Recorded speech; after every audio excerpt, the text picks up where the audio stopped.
Good afternoon, everyone. Live from Silicon Valley, California. This is Success Sadhana. My name is JM, and I welcome you all to a program today where we'll discuss another lessons from the Golden Monk. Today's topic is You're Rich Already, Living the Entitled Life. With our speaker today, Vaish, a veteran Bhakti yogi, author, and former monk. We have around 12 members on Zoom, and thank you so much for coming back on Success Sadhana, Vaish. I'm unmuted now. Thank you very much for having me back. It's a pleasure to be here. Great to see everybody. Thank you, JM. And Success Sadhana is a reminder to me, starting doing this for my own edification, that whatever we're doing, we're practicing. It's amazing how adaptive we are. The brain is adaptive. In fact, it regenerates itself constantly. And the idea of success is that we're able to identify what is most important in our lives and be working towards it and not something else. One of the ways of describing a life that is unfulfilling is having unworthy goals, even unknowingly, and having a pathway towards them rather than forging our own pathway towards what's most desirable. And what I'll be talking about today has so much to do with the wisdom that's been passed down through many generations of wise people. Just over the last few days, I've been writing a foreword to a book of a colleague of mine. And to write the foreword, I had to read the book. Or I should say, I had the privilege of reading the book before anybody else, except for the editor, because I had to read it to write the foreword. And I've known this person since 1986 or so, and was astounded by the wisdom that came pouring forth from his pen. And I was thinking, because I know the person, he's been a very diligent practitioner of many high-minded systems in yoga, like bhakti yoga, and to see the kind of knowledge that he's gained over time that is at his fingertips, that he was offering through this book, reminded me of how fruitful is a life, a human life especially. We're able to assimilate things and look at higher ideals and work towards them, try to refine ourselves, how fruitful of a life it can be, and how one can leave a legacy of one's lessons learned.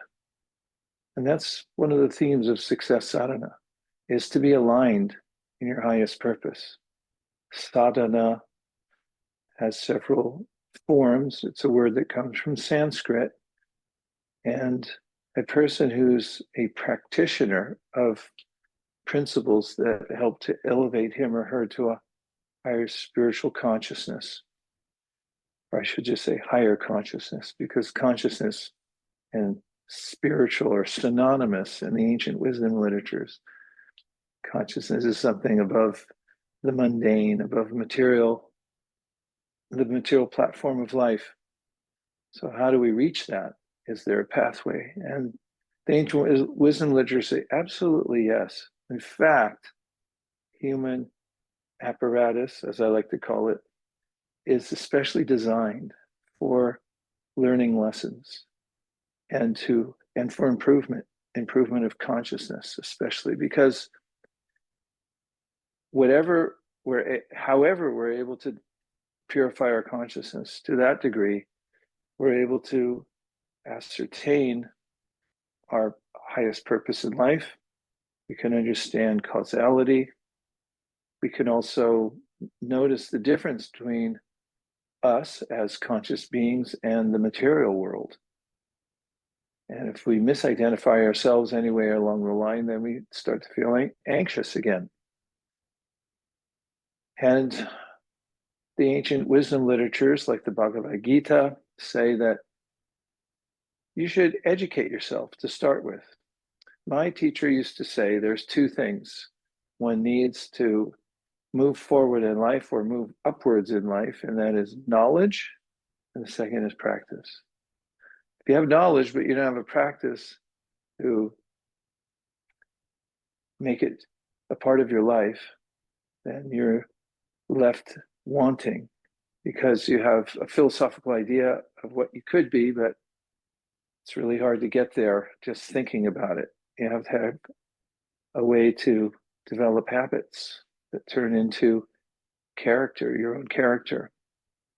And so the story that goes behind the title of today's class, which our curators have expertly rendered it, you are already rich. You're already rich.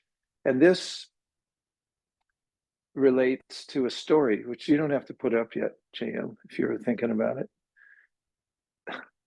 A story that we end with today, which is from a book called The Teachings of Lord Chaitanya, who was a monk. Lord Chaitanya was a monk, and he taught the tenets of bhakti yoga. It's a practice for elevating your consciousness to the highest level, even as you live and work in the world. That was one of the basis of one of his teachings, is that you don't have to give up your day job. Don't think you have to drop everything and go to the forest, because that's not practical. I don't even know how many forests are left, or if you'll be allowed in them without trespassing. So some call him the golden avatar. He was a monk, very beautiful, golden stature. Sometimes I call him the golden monk.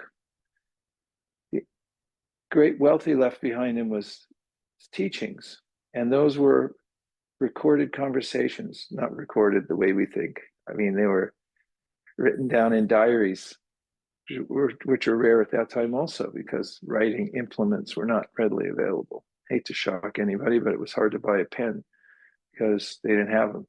So those students of the golden monk had ways of recording in the time, in the technology of the day, his teachings. Two of his students were chief minister of a government in Bengal, and another one was the head of the treasury. And both of them had met the golden monk and then decided that they wanted to dedicate their lives to this process. And he had spent a long time with each of them, giving them basic practices of bhakti. And when I say bhakti, bhakti means that which is already in us. There's an inherent sense of wanting to love. This is one of the basic principles, the teachings of bhakti. Love is universal. It's there in life itself. Life means consciousness. And when we look around us and we see conscious beings of various kinds, for instance, there are humans. We can see a few here, but just a few. And then we may see animals. If anybody's seen an animal today, give me an emoji. Anybody see an animal? Vicky? Manu, see an animal? Denise, saw an animal. Okay.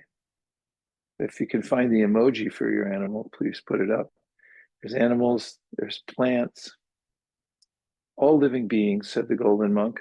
And it's parallel, cat. Okay, somebody saw a cat. Another cat. There's a dog. That's all we get, cats and dogs.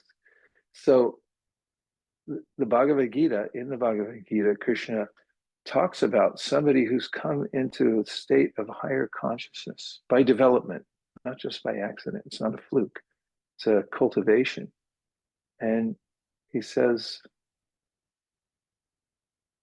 Vidya Vinaya Sampane Brahmane Gabihastani Shuni Chaiva Shapake Cha Pandita Samadarshina. Explain yourself.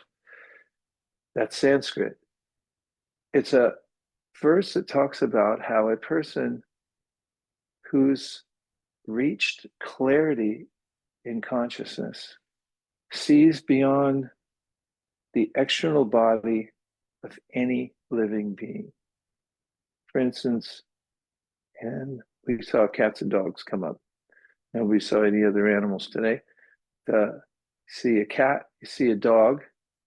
Although they have a different form, cats and dogs, they can get along. But if you put a cat in a dog pound, he's not going to be very happy. So cats, dogs, as the verse I just quoted says, they have the same consciousness inside, same quality of consciousness. Externally, their fur may be a little different, their eye shape, their body shape, and so forth. But a cat and a dog inside, beyond the cover, like if anybody's ever participated in America's, I don't know, third favorite pastime, Halloween, you dress up in a costume, right? I know, I grew up here, so I did it. You grow up in a costume and put on a mask or whatever you might dress up as, and you play the part of something. But underneath the mask, you're you. So the Bhagavad Gītā says, beyond the mask of your body, which is a part you're playing, whether you're playing the part of a cat, which is stretch out on the couch and at night go running around trying to find stuff that's moving, or dog to protect the territory. They'll have their own nature. That's all part of a physical apparatus that's different from the consciousness that animates the body. So the golden monk said, a person who reaches this consciousness of seeing that beyond the body, there's the consciousness within, which is categorically different from the body. It's a different energy altogether. Such a person is known to be a pundit. We've heard this, pundits oftentimes are those who speculate on what's going to happen in the world, right? But pundit comes from a Sanskrit word also, which means a learned person. So the learned sees beyond the body and sees beyond his or her own body, and that I'm not my body.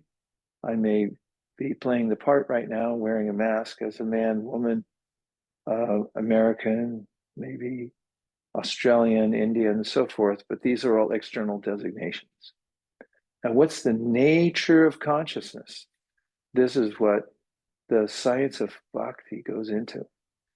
Let's analyze it, said the golden monk as he taught his students. And he said, the main characteristic is the propensity to love. And we can see it in any species of life. It's the same consciousness within each body, and each one of the species wants to love. And where have you seen the love of a cat? Anybody? I gave you an easy one. What animal did you see? And now I'm asking a harder question. It's going to get increasingly more difficult as the day goes on. Where have you seen a cat expressing love? Not exactly, but oh, sorry, Kay, I'm taking your service away. Go ahead. Yeah, Manu says not exactly, but close to squirrel emoji. Okay. He says to a kitten. Oh, cats are mad about kittens. They love them, right? So you could just see that when a mother cat has a kitten or litter with kittens, she becomes extremely concerned for their welfare. Is that an accurate description, Vicky? Would you say? What I saw today. Yes? Yeah. Okay. You saw a kitten today? I saw a mother cat and a kitten. Oh, that's a bonanza. So, what was the mother cat's relationship to the kitten, would you say?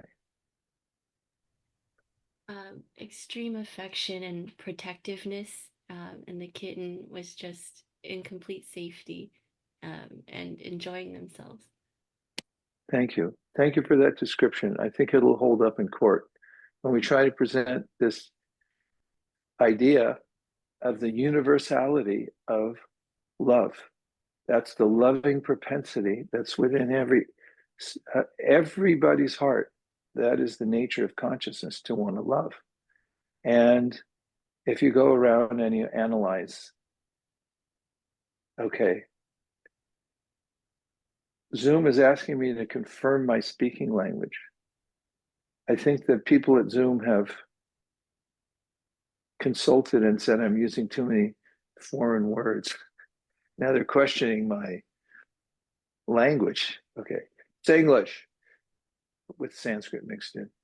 So if you analyze any species of life, you'll find the same propensity, said the golden monk. And if we come down to what's most satisfying to all living beings, all you have to do is go back to the Beatles, right? Because they said, and who's the first one who put it in the chat box? They said, da da da da da da da da da. Come on, all you need is love. Thanks, Vicky. Vicky's really on top of the game today, scoring huge points. All you need is love.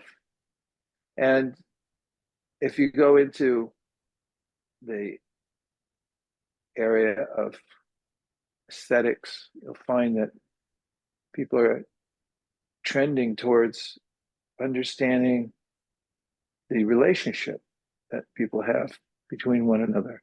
Many different relationships, and the pinnacle expressed through literature, in drama, in art, and so forth, is to come to a loving relationship. This was one of the points the Golden Monk made, and one that one might observe for oneself, in oneself and in others. And all species have this. And to the degree that one becomes conscious, to the level that one's consciousness is purified, then one experiences this loving propensity more and more. On the lower end of the spectrum of experience is fear.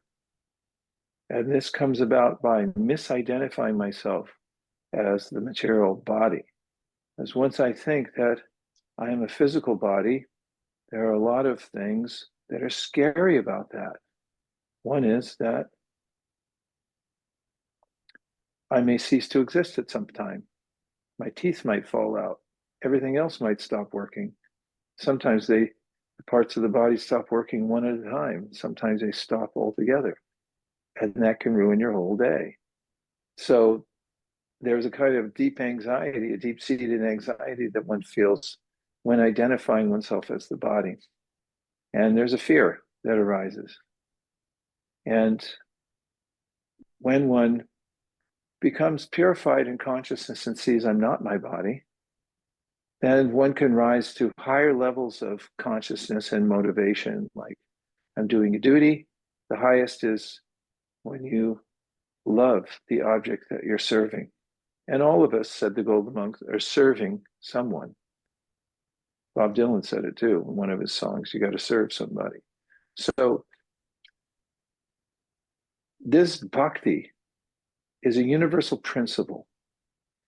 It's not a ritual, it's not a sectarian idea, but it's a universal idea expressed by the Golden Monk that, number one, we're not the physical body. We're not hair, fingernails, bones. These are all part of the machinery that we're living in right now, and the human body is a portal. In the Bhagavad Gītā, Krishna also says it. He says that it's rare to get a human body, but when you get it, it's a great opportunity to rise to a higher level of consciousness. As you may have noticed that animals, although trainable in many ways, have a hard time with causality and extending their thoughts to considering a big bang or the origin being some personality who manifests the world. Any of those thoughts are very difficult to discuss with animals, but human beings do it all the time. And so coming to that, to a practice in life where one can appreciate, number one, I'm not my body. Number two, that there's a state of consciousness in which I feel connected and satisfied. So the first point that the Golden Monk makes is that the goal of life is to attain this state of love. And for whom? And nothing temporary. We're part of a greater whole, and the greater whole has at least all the qualities that we have. Otherwise, it wouldn't be the complete whole. And when we're able to get more information about our relationship with a complete whole, then we can act on that relationship once we know what the complete whole means. So when we are able to do that, we can rise to the level of love for our origin. Very technical sounding language, purposeful at this point. So today's program is called Success Sadhana. Now, I just mentioned that sadhana indicates a practice by which you can come to a particular goal. And a person who's engaging in sadhana is called a sadhaka, someone who embraces the practice. You're not living willy-nilly. You're purposefully living because you know there's a higher goal to human form of life, and therefore you're engaged in a process. And when you reach the goal, you've reached what's called the sadhya, the goal. It's the same word with different connotations. And a person who lives this kind of life is also called a sadhu. So you have sadhana, sadhya, the goal. Sadhana means the practice, sadhya means the goal. Sadhaka is somebody who's engaged in the practice, who's also called a sadhu. Any sadhus on here? You're also humble. You don't want to say, oh, I'm something. You're obviously sadhus, otherwise you wouldn't be here.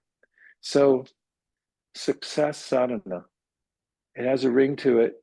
Is there a practice that one can adhere to where one will achieve what is most desirable in life? And then one must ask, what is most desirable in life? And all that is in the realm of the teachings of the Golden Monk. So now, shall we sally forth to the slide deck? And I'll show you the first slide beyond the introduction, which promised you're already rich. And everyone's saying, where's that part? No, you're not. Yeah, but you already are. So you can be happy. These are three stages that apply, said the Golden Monk, to any discipline. Sambandha on the far left, sambandha means understanding the goal, your relationship to it. And it has a lot to do with understanding the world we live in, the body we live in, and why we were born in the first place. Those, according to the Golden Monk, are valid questions. Someone would say, don't ask those things because you can't know the answer. But just the opposite is stated in the wisdom literatures, which say, atato brahma jignasa. Now that you have this human apparatus, ask the really big questions. Don't ask, you have to ask a few questions like how long is the supermarket open? And how old are you? How tall are you? Can you go on this ride? You're too short, whatever it may be. These are all questions people ask. But what's the really big question that someone might be hesitant to ask, thinking, well, if I ask this, there might not be an answer. Well, one of them might be, what am I doing here in the first place? What do you think? How did I get here? Or why do I have to die? That's a big question. So sambandha means getting to know where we landed. If you landed in a hospital somewhere, I mean you were born, right? If you weren't born, raise your hand. Okay, we're just checking to see if there are any AI robots on here today. But everyone's was born somewhere. Think back to the time we were born. Where was that? Hospital, at home, on your way to the hospital, could have been any of those things. And trace it back.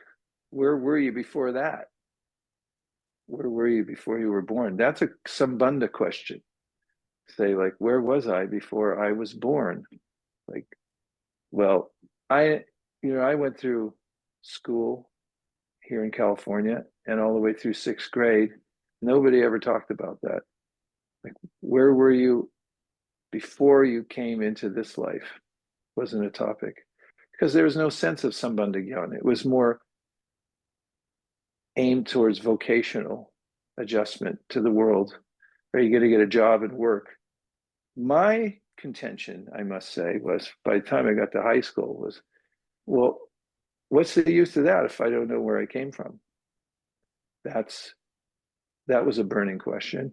And sambandha means to ask that question, figure that part out of why you're here in the first place. Is there a goal to life that's higher than just satisfying the basic necessities of life, or even extraordinary wealth, which everybody knows by now gets old.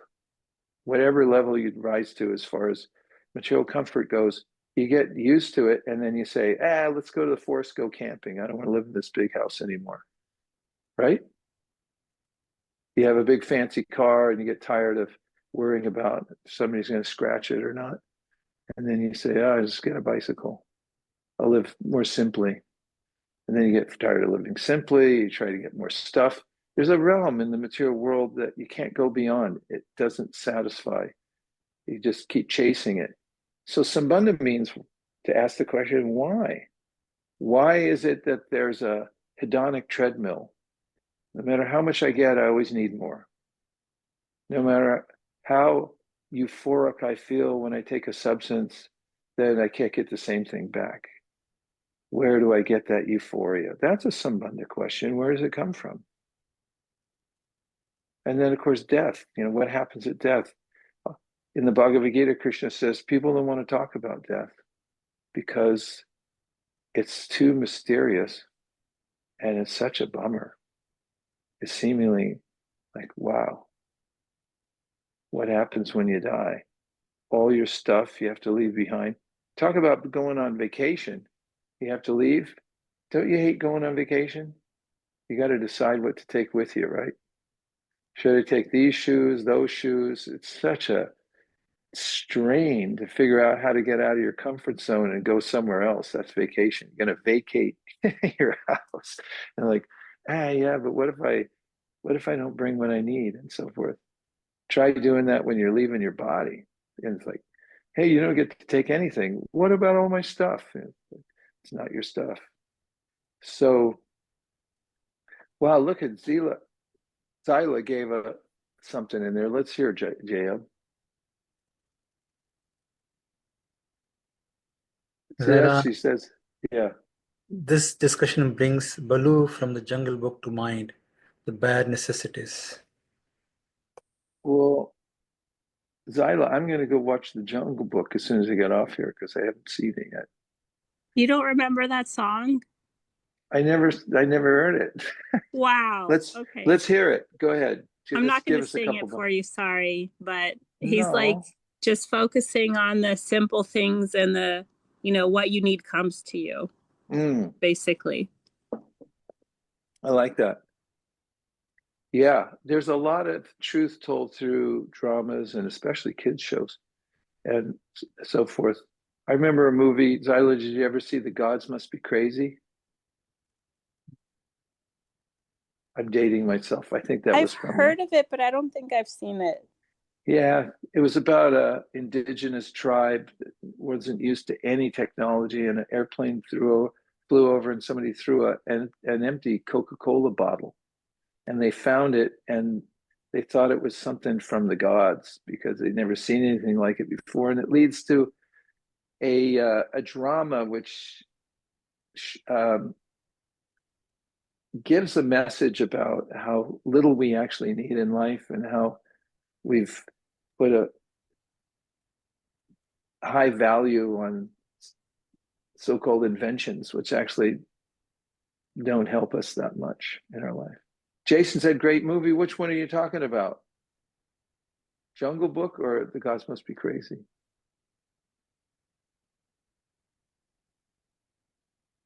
Oh, you saw it too. All right. At least I'm not crazy. I did see a movie like that so many years ago.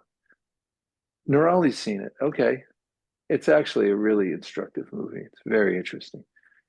A friend of mine in Australia that I was visiting had he had this program, it's still going on actually after so many years, a dinner and a movie.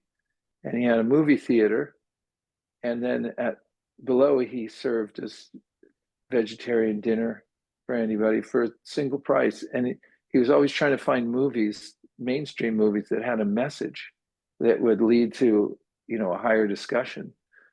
And so I saw it when I was visiting Australia many years ago, and it was definitely a movie with a message. Okay, JM, what am I missing? There is one more question from Ariana.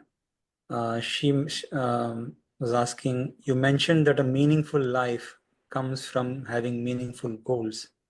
How can you discern what is meaningful goal and worth pursuing versus what is not?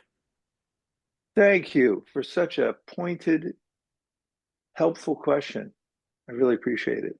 Well, when we come to the Bhagavad Gītā and the ancient wisdom literatures, the goal is to re-establish our relationship with our source.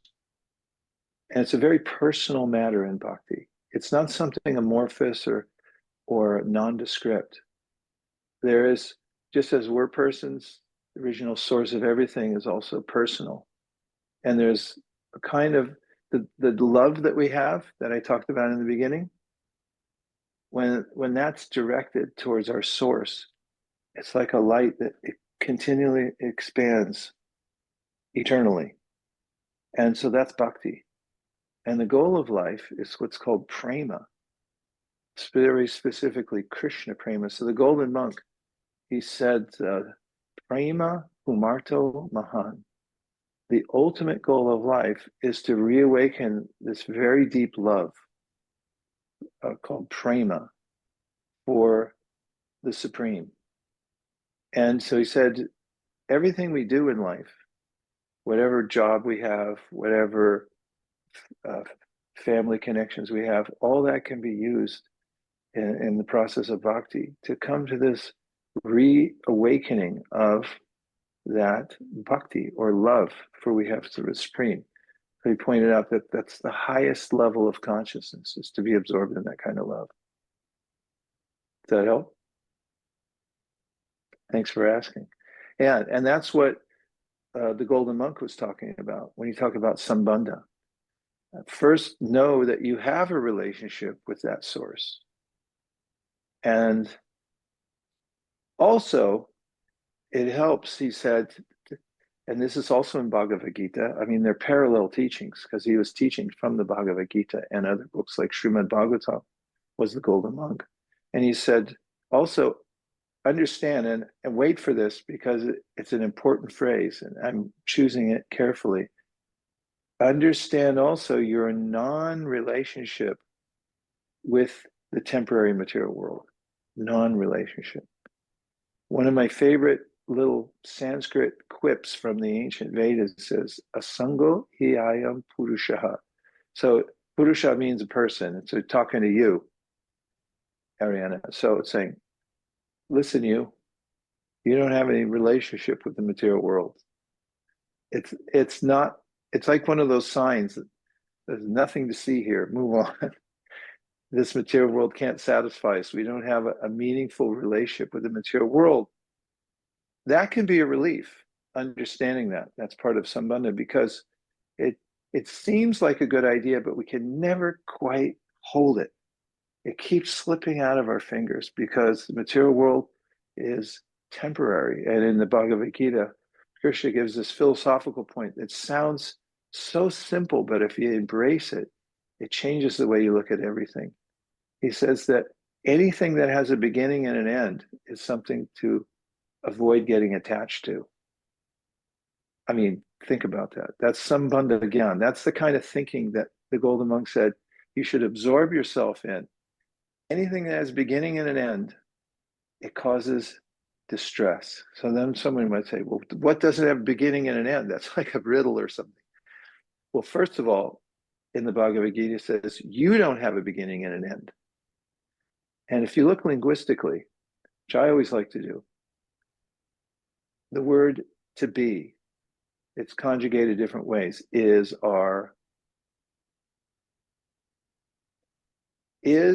means that which remains. It traces back to that which remains. And it's exactly what Krishna says in the Bhagavad Gītā. There's energy that doesn't remain. For instance, geography, where you think of geology, everything is morphing constantly. Land mass is changing, it's shifting.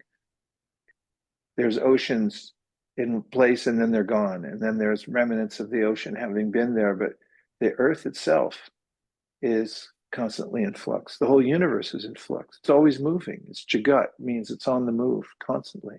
Our body is constantly changing and moving. It's never the same. But there is a constant within the body that's noticing the changes. If you were changing, you wouldn't notice everything else changing because you'd just be part of the change. And so Krishna says, that's you. Good to know that you're not the one that's changing. And therefore, if you try to hold on to the changing world, including your changing body, then he says, you're going to have distress. So then someone might say, then what to hold on to? And that's where one, through the process of Sambandha, a careful consideration of our non-relationship with the material world, we may say and receive an answer that there is something that's permanent that you can hold on to. And this is another concept in the Bhagavad Gītā that's helpful in the idea of Sambandha Gyan, and that is that the world that we see here is perfectly lovely in so many ways. I mean, aspects of it are not, but that's also part of the complete whole. The world is aesthetically attractive, yes or no? When I say yes, it's a generalization, but there are aspects of this world that are aesthetically appealing, yes or no? Work with me, people. I need some emojis here. Thank you, JM. Thank you, Vicky. Okay. So where does that attractive feature of this world come from? Bhagavad Gītā gives an answer. This world is a reflection of reality. It's not reality because it's always changing. Reality is beautiful and reality doesn't change. It just keeps getting better. To my mind, it seems like, yeah, right, sure. Because I'm so used to the material world, everything's always changing, morphing, you got to die, you got to get sick, you got to get old and all that stuff. You just, conditioned means I'm conditioned to accept something. I saw this experiment, you put fleas in a jar, I know, sorry for the imagery, but if you put fleas in a jar and they hop, you've seen fleas hop, if you put a top on the jar, they'll hop to the limit that they can hop to. But when you take the cover off, And they could hop out. They won't hop any higher than the cover. They just keep going that high because they get conditioned to it. So the golden monk said, we get conditioned to the idea that this material world and all its anomalies are just natural. But it's a fake out. As the material world is like a reflection. If you have a tree, and I've seen this, I saw it in, where was I? I went through a park, and you walk through, and there's a reflecting pool. And there's a willow tree on the bank. Not good. Sounds. Oh, thanks. How did you know that? Who said that? Karavinda? Is that you? Yes, yes. Because they told the story before? Yes, you have said this story Okay. before. Have you been there to see the reflecting pool? No. I'm Okay. It's amazing because I'd heard about reflecting pools, and this is in the Bhagavad Gītā, that if you see a tree by a pool of water, the tree and the reflection look the same. And so when I walked through, I was stunned. I stopped, and you cannot tell the difference between the tree and the reflection of the tree. So Krishna says this world looks attractive because it's a reflection of that which is real. And so when one understands there is a goal beyond just the material world, and you get this supporting knowledge. I was thinking another word, but I had to resort to that phrase. Supporting knowledge that this world is not your home. It's not your ultimate goal. And you can't stay here anyway. You get moved on constantly. You can't live in this world permanently, nor any of the attachments that we have here can we keep. If we understand that, that's part of Sambandha Gyan. So what you get is, okay, don't be attached to the material world. Then some people say, well, what am I going to do? What else is there? You got to be attached to something. That's the bhakti aspect, because we have this love. Love means attachment to something that's extremely engrossing and pleasing. So if I don't have another idea of what to be attached to, but by default, I'm attached to the temporary material world. So the golden monk said, no, both sides. The material world is not your home, although it's beautiful because it's a reflection of reality. Get attached to the source of the reflection. And that source has a name, which translates out into the all attractive, which means there's the most attractive. Our source is so attractive we can't resist it.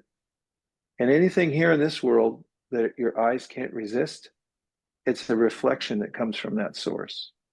Have you ever been attracted to something in this world you couldn't take your eyes off it? You didn't even try. You just went there. Please say yes, or I'll feel bad. Yeah. I mean, there's certain things you just automatically are attracted to. Like famous people. I was sitting on a plane from Calcutta to Delhi, and there was a famous person sitting in front of me. Everybody, I could see whenever everyone was getting on the plane, everyone stopped. Jason said, my wife. Very good, Jason. And so, everyone stopped to look at this person and really to oogle. Say, whoa, look who that is. And they say fame is irresistible. So the original source of everything has all fame. And then there's beauty. If you've ever, a beautiful person just walks in the room, then everyone like, okay, I'm going to look. And somebody is wealthy, somebody is strong. All these, what we call opulences, are there in our original source. And it's all subsumed within a personal form of the original source. So love personified is there as the original source of everything. And bhakti means to put our attention in that direction. And you can do it, you can start the process by sambandha. Let's look at the slide again. Sambandha. What's our relationship to what's beyond the temporary world? And what's my non-relationship with this world? Okay. Dare I ask for reflections? Will I be disappointed? Will I be unrequited? if I ask for reflections or any questions you might have? Must I cajole? Ask a question or give a reflection. You could put it in the chat box.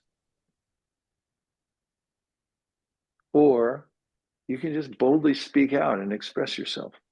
It's a free Zoom room. It's a little easier to talk than to type on my phone. When you were speaking about, wow, look at the fireworks. When you were speaking about not attaching yourself to things that have a beginning and end, it made me think about how monks are, they live like a life alone, right? Even if there's an adjacent monk or something, they don't have a family. And so maybe it's related to that idea. Mm-hmm. Yeah, monkhood. That's a good topic. I mean, what is the purpose of monkhood? Now, there are different systems. There are various kinds of monks. The general idea behind monkhood is to spend at least a portion of your life where you have nothing else to do except to cultivate Sambandha Gyan. And in the ancient Vedic system, there's this scheme to life where you would start in the earlier part of your life to have that experience of being exclusively dedicated to getting this kind of knowledge and also to doing selfless service. It develops character. And then there's a time at which some people, out of those many who would start that way, decide to extend that as part of their life. Now, some monks, like the Golden Monk, was very interactive. He traveled around all over South India for many years and went door to door, and people would invite him in because that was the culture, and he would integrate with a particular village and teach them the tenets of bhakti. And he also taught this principle called yukta vairagya. So it's a different sense of renunciation and a different sense of solitude for monkhood. So, for instance, sometimes monks take a vow of silence. If anyone's ever tried that before, it's daunting just to be silent, although it's very rewarding too. But in one of the teachings of the Vedas, silence is defined more as speaking about what's important and not wasting your speech on the trivial or things that aren't related to your goal. It doesn't mean to be a stodgy, uninteresting, antisocial, annoying, anything else type of person. But it does mean to use your speech wisely. And as far as renunciation of the world goes, this concept of yukta vairagya means that there are three ways to approach the world. One is to try to enjoy it as much as possible. And most people know how that works out. So I won't go into it in detail. Another one is to renounce the world after feeling frustration. For instance, Jim Carrey said, "Oh God, I got everything now. I wish everyone else would become rich so they see that there's nothing in it for you, ultimately." Then somebody might say, "Well, let me just give up everything and give up all people and give up all relationships because they don't last." And so there's these two sides. The Golden Monk said, this is called boga. This is boga over here, enjoying the world, and tyaga, which means I'll give up the world. So he said, generally people bounce between these two, boga tyaga, like a tennis match or a pendulum swinging. But there's one in the middle, and that's called yukta vairagya. It means to use everything in service.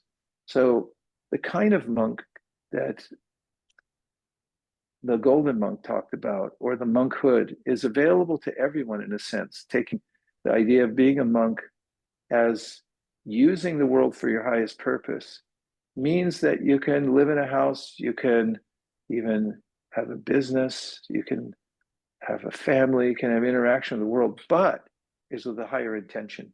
You're using everything for service to the original divine source. And when you do that, you make everything as the universe sacred. And therefore, you're not touched by the world. Somebody might be a renunciate, but be thinking about oh, I wish I could go into the city and watch a video or something like that. Someone might be a big enjoyer and they think, I wish I could give it all up and live in the forest. And then you get Bhogatyaga, Bhogatyaga. But those who engage in service and say, I'll use everything, I'll interact with people, but I'll use it for a higher purpose, for the highest purpose, my prayojan, which is the ultimate goal of life. Those people are also known as monks or renunciates because their intention is high. Let's see what else we can get, JM. That was a fantastic reflection and question. Thank you. It wasn't a question. I just took it that way and expounded upon it. Sorry for that. Go ahead, JM. Nicholas says, how do we see or sense the source from, for an example, a tree? How do we see the source of a tree? Yeah. How do we see or sense the source? For example, tree was given as an example. Oh, how do we see or sense the source from, for example, a tree? Well, one of the common mentions in that regard, let me start over. I'll try to speak English. Commonly mentioned in this regard is the seed and the tree. It comes up a lot that this is, first of all, miraculous. I was just in a redwood forest a couple days ago. When was it? Wednesday I was there. Today's Friday. So I was in Muir Woods. And looking with a friend of mine, we were looking at the trees, and you have to strain your neck to see upwards. They're so tall. Then we were looking at a seed of one of the redwood trees that's there, and it's minuscule. How does it all start? It starts from a seed. How much information is that seed? Enough to grow a huge tree. And all you have to add is light and water and a little air, some earth, and you've got a tree. And this is given as a metaphor for the whole universe. The universe comes in seed form, then it expands into all the forms that we see now. And all is needed is a little attention from the glance of the original source. And then everything else opens from a seed. So in this way, there are many of the world's phenomena that are mentioned in the ancient wisdom literatures, not the least of which is the Bhagavad Gītā, which talk about how to see everything in the world as part of the source. And therefore you're never separated from the source because you can always meditate on that source. What a great question. What else did we win, JM, in the form of excellent questions and reflections? So Elika says, energy is never created or destroyed. It just changes shape. Oh, yeah, that's so true. Vyakta and avyakta, these are something that are taught in the Bhagavad Gītā, two phrases, either manifest or unmanifest. Sometimes the material world's manifest, sometimes it's not manifest. But consciousness is always the same. It doesn't diminish. You can't cut it, you can't dry it, you can't diminish it. Nothing, you can't take away from that consciousness. It's irreducible. Fantastic. JM, we're on a roll here. Yeah, Manish says, 2 lessons I learned today. I am not this body. State of consciousness, we feel happy and satisfied for the greater whole. Yeah, and the state of our consciousness, that's an important phrase. It's that's the main focus of success sadhana. Discern what is the state of your consciousness. Can you elevate your state of consciousness? Yes or no? Well, Bhagavad Gītā and all the wisdom literature says, yes, absolutely yes. That's the whole purpose of your life, is to elevate your state of consciousness. Is there a practice to do that? Yes, there is. You can practice. Can you practice? Yes, you're human. Humans can practice. You can decide what to do, and you need 2 things. The pop quiz, I said at the beginning, who knows what the 2 things are? Number 1. Knowledge. Number 2. Number 1, knowledge. Number 2. Practice. Yay! 50 points to everybody. Thank you, Vicky. for topping the charts today, the knowledge and practice, we can do that. So we can elevate ourselves by that system. Okay, JM, what else? Radhakripa says, perfect goal is to re-establish our relationship with the original source. Yep. And Manu Perfect. says, sorry. Go ahead. And Manu says, this point really resonated, that how fear is because of our misidentification of oneself as body, and we can uplift our consciousness to rise above that. Yeah, we're not our bodies, and it's a mistake. And once we make that mistake, sometimes compared to, let's say it's dusk and you're walking out into your backyard because you got to pick up a package from Amazon. They left it back gate. So you walk out and it's starting to get dark. You step on something, feels round, and it's coiled up, and you jump because you think, oh, snake. And then when your hackles come down and the hairs on your body subside because you're at a distance, and you look and you find out, no, it was my garden hose. Then immediately, well, you look around to see if anybody was filming you. It's going to be on YouTube in 5 seconds. But then you think, okay, I embarrassed myself, but I'm not scared anymore. So the Golden Monk said, our fear comes from misidentification with something that we're not. That's called Maya, that which is not. We're not a physical being, but we're a spiritual being in a physical body, consciousness within a body. And when we have that complete awareness, there is no sense of fear, because fear comes when I think I'm going to lose something, but you can't lose anything because you're irreducible. You don't die. And that's the biggest fear of all, that I'm going to lose whatever I have, right? And those are all different gradations of the final thing, which is death, where you have to just leave it all behind. Just sign it off. It's gone. Okay, one more. We got 2 minutes left, JM. Pick us a winner. Vicky's got her hand up. This is a rally at the very end here. Thank you for today's session. It's so nice to have this again. Really missed you a lot, and this feels like having sunshine back on Fridays at 12 as usual. This session also really reminded me of 2 Bhakti Circle sessions we had recently. One was last week. We talked about how the Supreme has a personal form, and relating to this personal form is for our own benefit, and that the point of it is for connection. And then yesterday we had a session. At the beginning, we asked everyone, why are you here? And we got some really good answers. People said, because of the Bhagavad Gītā. One person said he found it to be like metaphorical gold. And then someone else said that he encountered a sadhu and he was really inspired and he wanted to know more. What is this all about? How can I do it? And I think that brings it back to knowledge and connection, relationship, which Bhakti is all about.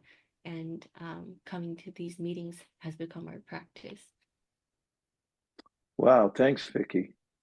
That was put it all encapsulated for the end point. I love what you put in there about relationship also, because the Bhakti practice is based on relationship, and that's exactly what Sambandha means. Sambandha means relationship. And if somebody asks you, you meet them at a party and say, are you in a relationship? It's like, that's a common question to ask a conscious being. Are you in a relationship? Even cats, if you found a cat who's wandering along the sidewalk somewhere, looks a little hungry or something like that, you'd ask him the same question, right? What do you ask a cat you find wandering along the sidewalk that looks hungry? You say, are you in a relationship? Do you have a home? Do you have a human that is hanging out with you, wants to feed you and stuff like that? And the cat's like, no, I don't. Like, you want to come with me? Yeah, I'll jump in. And so, everyone's looking for that relationship, and that's what Sambandha is. So Sambandha means to find out what's the ultimate relationship. And hint, clue, it's not in the material world, because you can't keep the relationship here going.